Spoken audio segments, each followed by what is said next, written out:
बच्चों, एक और रोमांचक कहानी के लिए तैयार हो जाइए। ये है विक्रमादित्य की रोचक कहानियों का 5वां एपिसोड।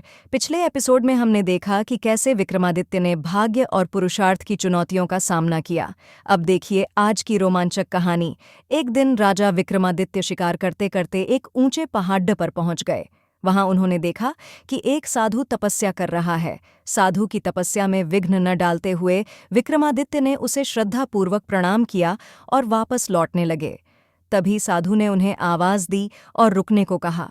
विक्रमादित्य रुके और साधु ने प्रसन्न होकर उन्हें एक फल दिया। उसने कहा, जो भी इस फल को खाएगा उसे तेजस्वी और यशस्वी पुत्र प्राप्त होगा। जब वे लौट रहे थे तो उन्होंने देखा कि एक महिला तेजी से दौड़ती हुई एक कुएं के पास आई और उसमें कूदने ही वाली थी। विक्रम ने उसे थाम लिया और आत्महत्या करने का कारण पूछा। महिला ने बताया कि उसकी कई लड़कियां हैं पर एक भी पुत्र नहीं, इसलिए उसका पति उससे नाराज रहता है और मारपीट करता है। इस दुख से तंग आकर वह आत्महत्या करने जा रही थी। राजा विक्रमादित्य ने साधु वाला फल उसे दे दिया और आश्वासन दिया कि अगर उसका पति फल खाएगा तो इस बार उसे पुत्र ही होगा। कुछ दिन बीत गए। एक दिन एक ब्राह्मण विक्रमादित्य के पास आया और वही फल उसे भेंट किया। विक्रम स्त्री की चरित्रहीनता से बहुत दुखी हुए।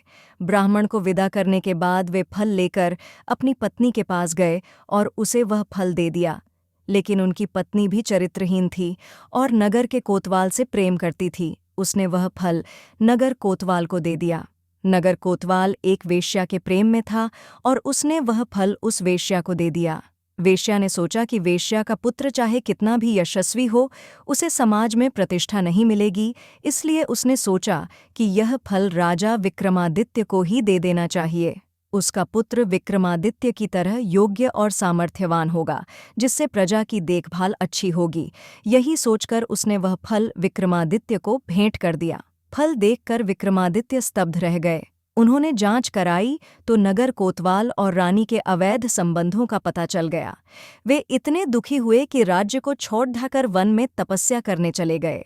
देवताओं और मनुष्यों के प्रिय होने के कारण देवराज इंद्र ने राज्य की रक्षा के लिए एक शक्तिशाली देव भेज दिया। कुछ दिनों बाद विक्रमादित्य का मन अपनी प्रजा को देखने को करने लगा। जब वे अपने राज्य में प्रवेश करने की कोशिश कर रहे थे तो देव ने उन्हें रोका। विक्रम ने अपनी पहचान देने के लिए उससे युद्ध किया और उसे हरा दिया।